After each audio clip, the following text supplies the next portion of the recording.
Welcome to On the Record. In the run-up to the November general election, we're going to introduce you to the candidates you'll see on the ballot. Now, to do that, we're hosting a series of candidate forums right here. Before we begin, let's go over the rules. Each candidate was provided a list of questions, which we'll be getting to in just a moment. They'll have 1 minute each to answer those questions. Seating arrangements are in alphabetical order. Each candidate will be given 2 minutes at the start to introduce themselves, then 2 minutes at the end as well. With that in mind, let's get started. Our guests for this episode are Brenna Barksdale and Kathy Jo Loy, candidates for the 163rd Missouri House District. Thank you both for going on the record with us. As promised, 2 minutes at the beginning. Brenna, we'll start with you. Thank you very much. Hello, everybody. My name is Brenna Barksdale, and I'm running for Missouri House District 163 because with my current full-time job, I cannot sustain a life where I can afford housing, groceries, and health care with money left over to spend and save. Having served the public behind various counters for the last 20 years, I have seen that our population is overworked and underpaid. I believe that any person who works in retail knows this as well. And we are on the front lines of the day-to-day suffering of our neighbors and the community. And working a cash register in 2026, it means that you have to watch multiple people multiple times a day, make decisions in real time about if they can afford the products and services that your employer is offering. I myself have had to put items back on the shelf as I go around the grocery store because I can't afford everything on my list every time I go to the grocery store too. Have you ever tried to buy insulin at Walmart without any insurance recently? Because I have. And the very nice lady behind that counter, she told me the computer said it's $700. And I walked away with no insulin on that particular trip to the store. Our systems are terribly broken, and I want to make laws that help the people laboring across our community actually benefit from the labor and the fruits that we are sowing. Trickle-down economics is the biggest grift and lie of our lifetime, and we the people know, deep down, that we are not simply a red versus blue state. We are a heavily gerrymandered purple state. And we have an opportunity to show everybody that democracy is worth preserving and that democracy is that vehicle that gives every single person living in our community access to the government. Not just the people who can afford the massive campaign contributions or the wealthy corporations who can also afford those massive campaign contributions. I want our people to do more than just survive. I want to live vibrant, dignified, and very full lives each and every single day. Thank you very much, ma'am. Kathy Jo, 2 minutes. My name's Kathy Jo Loy, and I'm the current state rep for the 163rd. And I'm a wife and a mom. I have 5 children and 14 grandkids. One of those is a great-grandchild. And I noticed that we are starting to head in a direction that I don't like seeing our country go into. And like Brenna, I'm concerned about those things that our families are facing. I think we just have a different idea of how we get there. So as I've worked within the party structure and I've served the 7th District Congressional District and traveled around the state, I know that we have things that are broken and that I think that we have some solutions for, but we're going to have to really get in there and work hard. I feel like I've done that for the last 2 years and I'm prepared to continue to do it. So as I look at my grandchildren and I watch them grow, I want Missouri to prosper, and I think we have solutions that can do that, but I think part of it is getting the government out of the way. All right, ladies, thank you both. With that, we'll get into the question portion of this forum. Brenna, we'll start with you. Data centers have been a hot-button topic in Missouri. What role should the state play in their future development? Thank you for the question. I believe the state needs to pump the brakes a bit. The conversations about data centers speak like the data centers are inevitable and that the people, we have no choice in this matter, but to accept that corporations and individuals have money and therefore have a right to our lands and our waters. And they have no such rights. And let's be really clear here. The data centers seeking to be built in the near future are going to be purpose-built to make the surveillance state permanent. People accept data centers that help us stream and connect our lives in the ways that the technology was advertised to us. An aid to our lives, a way to play games with people, a way to store our family's pictures and our home movies. Not for Palantir to flock our license plates for police misuse. How accessible do you want your private and sensitive information to be to these companies? The government's very role is to keep companies and industries that seek this kind of invasive access to our lives and our wallets in check. Thank you very much, ma'am. Kathy Jo, same question for you. Data centers have been a hot button topic in Missouri. What role should the state play in their future development? Yes, they have been a hot topic, and so I've been listening and traveling to different meetings across the state, but I do think we need to be really cautious that it's not the state that gets involved in local issues. And so I want to really make sure that we have an environment that is attractive to businesses, but that we also make sure it's fair to businesses. And so I want to make sure those things are in place, that environment is in place statewide. But I think we need to really leave the data center up to the local communities, and so that they can decide, does this fit my community? Does it not fit my community? Then if a local community wants to say no, or if a local community wants to say yes, we want that economic growth. I think like any industry, we need to make sure that we are doing this as much on the local level as possible. So I'd like to see the state stay out of it as much as possible. Thank you very much, ma'am. We'll stay with you, Kathy Jo, for question 2. On the subject of data centers, a statewide moratorium on their construction has been proposed. Is this something you would support? Probably not. I think that a moratorium says Missouri's closed for business. And there again, I want to bring it back to the local level. If a local community says, hey, we're going to put the brakes on, I think we need to ask really wise questions. So we've got I think it's called the Futures Caucus that's come up with some really great questions that communities can make sure we ask, so there's transparency, so there's accountability, so we're not passing on these things to the local consumer. I also am really opposed to tax dollars going towards that. I think that if the industries want to come in, they need to pay their fair share. Thank you very much, ma'am. Brenna, same question for you. On the subject of data centers, a statewide moratorium on their construction has been proposed. Is this something you would support? It is something I would absolutely support. There needs to be so much more discussion had before we break any more ground on any further projects. Thank you very much, ma'am. We'll stay with you for question number 3. Should Missouri add restrictions to the use of artificial intelligence? Yes, absolutely. AI can be a great tool that assists us as humans in our day-to-day lives. I am not afraid of an AI agent, but I am highly sus of any company maximizing profits by replacing actual workers with AI agents placed in positions that should currently be held in the hands of your neighbors who pay bills and who have groceries to buy. We should not live in a world where we have offloaded all of our creative capacities to an artificial being or an institution, especially artificial intelligences that are being trained on stolen and uncredited sources. Missourians can be in charge of our own destinies and our own futures that are separate from AI-generated political campaign slop, deepfake pornography, teachers being replaced by AI robots, or our every move being reported to Flock. There is definitely space for Missouri to put some guardrails for this technology. Thank you very much, ma'am. Kathy Jo, same question for you.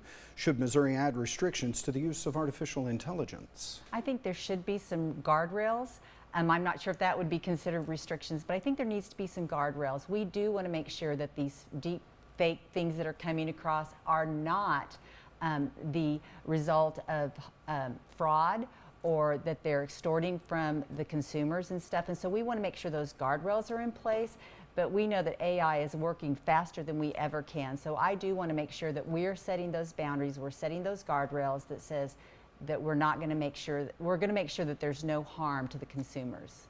Thank you very much, ma'am. Kathy Jo, we'll stay with you for question number 4. Should commercial use of AI be regulated by the state? Yes, now not for the sake of regulations, because I don't want to do that, but for the sake of accountability, for sure. We want to make sure that these companies that are using AI are being transparent and they let the consumer know that they're using AI. If a commercial's been generated with AI, we all saw the political ads that were coming out. If those are generated with AI, we want to make sure that that is public and that it's accountable to the people. So yes to accountability, not just for the regulations that we're imposing. Thank you very much, ma'am. Brenna, same question for you. Should commercial use of AI be regulated by the state? If we, the people, do not set the guardrails for the companies wanting access to our lives and our wallets, then those companies will do it for us. And so let's look at SB 4, passed in 2025, for example. This bill made it easier to offload the cost of updating the electrical grid from the utility companies to the consumers. And now the burden of these projects rests on our neighbors' shoulders and not the companies who can afford the upgrades. And the AI companies will be absolutely no different. But they have our sights set on our public lands and our public water supplies and our already overworked electrical grids. And so when I am your representative for House District 163, I will set the guardrails to make sure that your lives and your wallets are respected. Thank you very much, ma'am. And Brenna, we'll stay with you for question 5. Property tax relief was a widely discussed legislative topic this past session that did not make it to the finish line. Should something be done at the state level on property taxes? And if so, what does that look like to you? This is a great question because we absolutely need to find a way to balance property tax relief for our seniors, our veterans, and our working and poor families and while also making sure that our public schools and our public services that rely on the tax revenue are fully funded and functional. Now, Amendment 5 that the legislature proposed was not going to do that. It was going to transfer the vast tax burden to the working and the poor people of Missouri. If we want to lower property tax rates, then we need to increase the income tax for the top 1% of the earners in the state, or we need to raise the corporate income tax. Working and poor people in Carthage should not have to pay a higher percentage of their income in taxes so the richest Missourians can have an easier time. Thank you, ma'am. Kathy Jo, same question for you. Property tax relief was a widely discussed legislative topic this past session that did not make it to the finish line. Should something be done at the state level on property taxes? And if so, what does that look like to you? Well, we will continue working on that. That was one disappointment that we had. Got it through the House, worked really hard to get it to a place where we thought it was going to be great for the people of Missouri. So property taxes do fund local, and so we want to make sure that we're not being punitive to local governments and local districts that vote on those property taxes, but we also want to make sure that it's consistent so that the taxpayer that's paying those property taxes isn't taxed out of their home that they've owned for 50 years.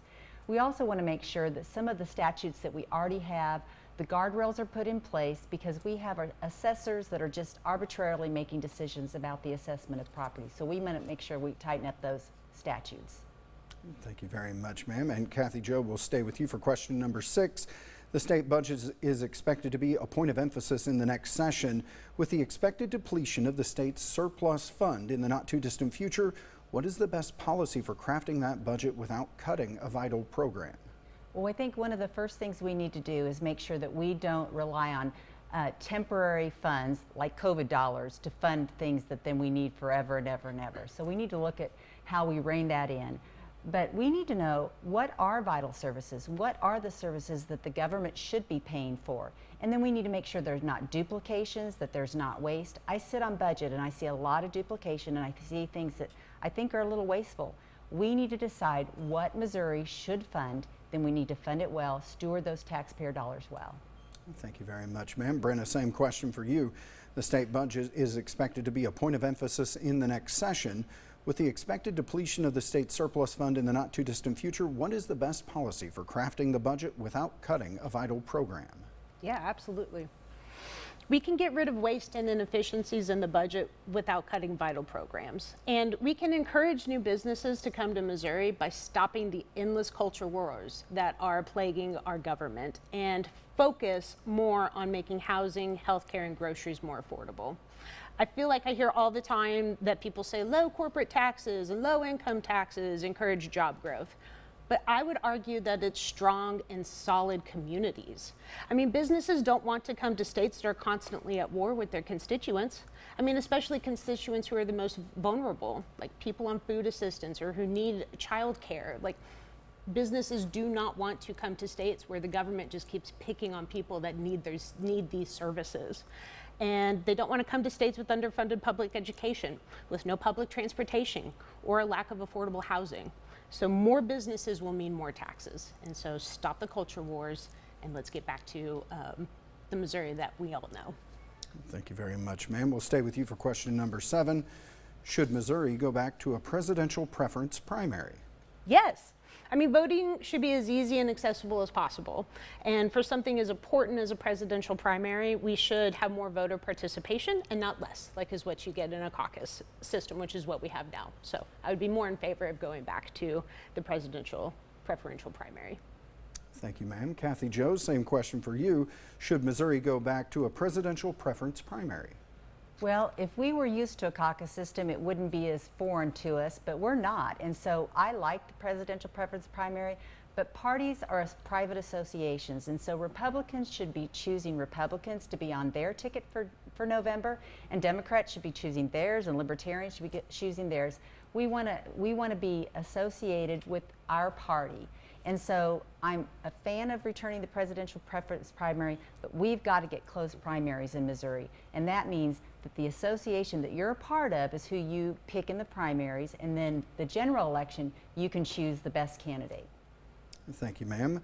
We'll stay with you for question 8. Another item that didn't quite make it to the finish line this past session was an A through F grading system for Missouri schools. Is this something the legislature should consider again in 2027?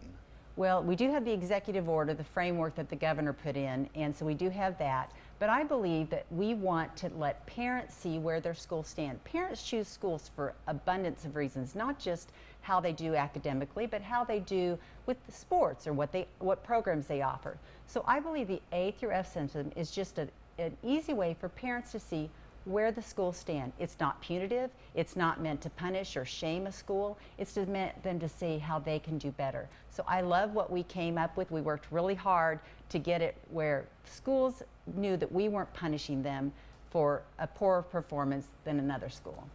Thank you, ma'am. Brenna, same question for you. Another item that didn't quite make it to the finish line this past session was an A through F grading system for Missouri schools. Is this something the legislature should consider again in 2027? Our teachers rank 49th in the nation for teacher pay. That should be our priority.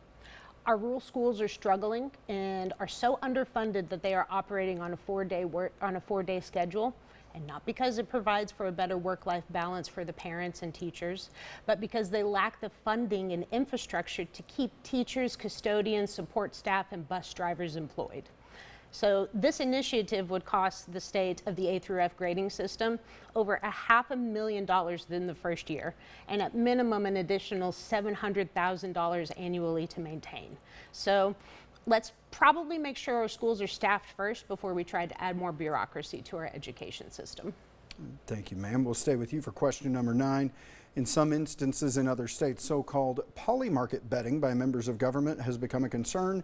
Is this something the state legislature should address? Absolutely. If you are a public service, you have absolutely no business participating in any of those markets. And I would be behind laws that prevent members of the government from participating in such markets. Thank you, ma'am. Kathy Jo, same question for you. In some instances in other states, so-called poly-market betting by members of government has become a concern. Is this something the state legislature should address?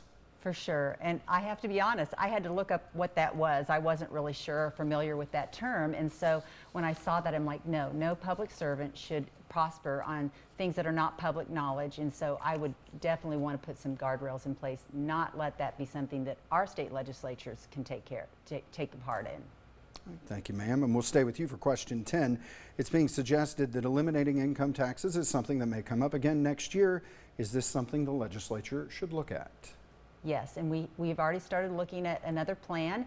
I don't think we were clear enough with our plan with Amendment 5, but income tax is really punitive to the worker. It says, not only do we want you to work hard and produce, we're going to take some of your production. And so I believe that we're going to come up with another plan that's going to be a lot clearer. I love the fair tax, and I would love to see us do something along that line. But yes, we're going to keep working on that. I believe in cutting taxes for all citizens. Thank you, ma'am. Brenna, same question for you. It's being suggested that eliminating income taxes is something that may come up again next year. Is this something the legislature should look at? So in District 163, the district we are both running for, roughly 82% of our constituents voted no on Amendment 5. The amendment that would have eliminated income taxes and replaced it with broad use sales taxes. There has never been anything as unanimously bipartisan and unpopular as eliminating the state income tax to benefit the richest Missourians and in turn put the bulk of the tax burden on the poor and working families, veterans, and elderly who already cannot afford our basic needs. So it's the Republican legislator voted to make those things more expensive, and then they lied to us about it. So to answer your question, no, this has been asked and answered by our voters. We'll stay with you for question number 11, Brenna. Earlier this year, Governor Kehoe created the Advanced Nuclear Energy Task Force to chart a clear and strategic path forward for energy development in Missouri. Is nuclear energy something the state should pursue? Absolutely. Missouri and the people of the state, we must be included in this conversation. And we must frame this conversation separate from the one around AI and data centers. Missourians, we have an opportunity to build out a modern power grid that can deliver affordable and reliable heating and cooling to all of the residents within our borders. Cities and towns should be discussing how to upgrade our power grids and our infrastructures to support our ever more connected lives. So let's think about all of the devices that are connected in our houses right now. Where is all of that power going to continue to come from, and at what costs? Nuclear energy is clean, and I absolutely think it's something worth investing in. As the future of our natural gas and coal and oil continues to pollute our environment and become even more expensive and volatile. As your representative, I will work with constituents, the state legislature, and our local governments to discuss how we can upgrade our infrastructures to make our energy-dependent lives more dependable and affordable for everybody. Thank you, ma'am. Kathy Jo, same question for you. Earlier this year, Governor Kehoe created the Advanced Nuclear Energy Task Force to chart a clear and strategic path forward for energy development in Missouri. Is nuclear energy something the state should pursue? 100%. When I started running for office, I read a book called The Nuclear Revolution, and it really opened my eyes to how this could be a great way for us to upgrade our grids. We are really behind, and so I would love Missouri to lead on this. So I think there's ways we can do it. The technology is phenomenal. The small modular nuclear is such a great option, and that could even bring manufacturing here. So I am 100% behind this, and I think the governor's task force was really on the cutting edge. Thank you, ma'am. And Kathy Jo, we'll start with you for our last question. On the subject of utilities, many of our viewers have expressed frustration at utility rates that seem to be constantly on the rise. Is this something the legislature should look at? And if so, what can be done? We do need to be examining why costs are going up, but some of those costs are going up that have nothing to do with anything Missouri's doing, that they were federal government regulations that have been pressed down on us. So we really do need to figure out how we can separate ourselves from some of those old policies that didn't work, that cost taxpayer money. And we do need to make sure that the taxpayers aren't footing the bill for the large scale things that are needed in this state. So we want to make sure. I believe SB4 put a lot of consumer protections in place to really protect consumers from having to pay higher prices, but we're facing it. I see it every day, so I know that we need to do something. Thank you, ma'am. Brenna, same question for you on the subject of utilities. Many of our viewers have expressed frustration at utility rates that seem to be constantly on the rise. Is this something the legislature should look at? And if so, what can be done? The legislature absolutely needs to be looking at not only regulating these utility companies that are constantly raising rates and pricing people out with $800 electric bills, but the legislature also needs to be looking at breaking up the monopolies in the utility industries across the state. Republicans allowed this to happen when they passed SB4 in 2025. And what that bill did is allow large electric companies to charge rates based on projected versus actual use. That bill also allows large electric companies to build new infrastructure without the Public Service Commission approval and incorporate that cost into our rates. This was a bad deal for Missouri and the Missouri people, and we deserve representatives who will not let companies put profits over people every single chance they get. All right, that does conclude the question portion of the forum. Ladies, thank you so much. We do as promised, want to give you 2 minutes here at the closing. Kathy Jo, we'll start with you. Well, it's been a pleasure to represent the 37,000 plus people in the 163rd. And I know that I can't please everyone. There's things that the government does that gets in people's way, and so I want to make sure that I'm looking for those things that can get the government out of your way, that you can live a healthy and happy life. I think I've worked hard, I've listened well. We don't always agree, but I think that I'm the one that can continue to serve the 163rd, do it well, listening to everyone. Thank you very much, ma'am. Brenna, 2 minutes. Thank you so much to your crew and you for your time. And I just want to say that our people, we deserve representatives who understand what it's like to be priced out of basic goods and services, because our elected officials have mismanaged our budgets for decades. We have been electing people who don't know what it's like to go to Walmart to have to buy insulin with a GoodRx coupon code. We are working in a state that no longer works for us because of this ridiculous gerrymandering. And now you have an option to send someone to Jeff City who knows that it is unaffordable to live in Carthage, Missouri. We have an opportunity to vote for someone who wants to make sure that our hard-earned dollars get reinvested back into our community. I want you all to know you will have a seat at the table if I am elected. And if you want to know more about the campaign, our policies, upcoming events, or to contact me, follow me on Facebook at Brenna Barksdale for State Representative. And I just want to thank everybody for their time. And once again, I'm Brenna Barksdale, and I'm running for House District 163. And ladies, again, thank you both for being a part of this. That does conclude the candidate forum. Again, our guests have been Brenna Barksdale and Kathy Jo Loy, candidates for the 163rd Missouri House District. Thank you both for going on the record with us.